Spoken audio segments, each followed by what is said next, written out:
Президент России Владимир Путин выразил уверенность в том, что Россия пройдет турбулентный период достойно и спокойно. Об этом он заявил на встрече с инвесторами в Новоогарево, где обсуждалась текущая экономическая ситуация в стране.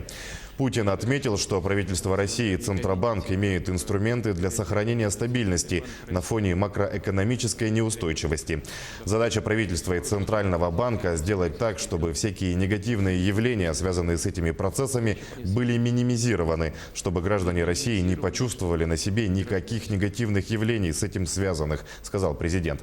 Помимо этого, Путин подчеркнул необходимость перевода российской экономики на инновационные рельсы путем инвестирования средств в сферу высоких технологий, что будет работать на изменение структуры экономики России. Я бы отметил особенность, которая чрезвычайно важна для нас сегодня, а именно то, что вы вкладываете средства в высокотехнологичные сферы. И это чрезвычайно важно, имея в виду те стратегические цели, которые страна перед собой ставит с точки зрения перевода всей нашей экономики на инновационные рельсы, на изменение структуры нашей экономики.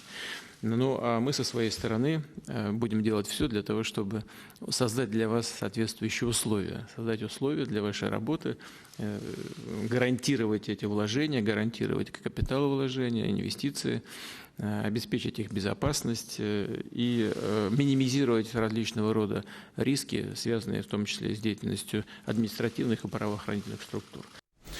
В свою очередь, премьер-министр России Михаил Мишустин согласился с главой государства и добавил, что необходимо сформировать российский рынок для инвестирования.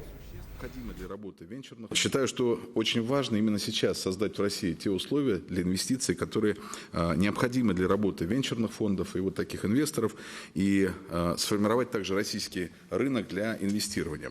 Очень важно, что на заседании правительства мы как раз рассмотрим законопроект о защите и поощрении капиталовложений, который гарантирует безопасность инвестиций в России.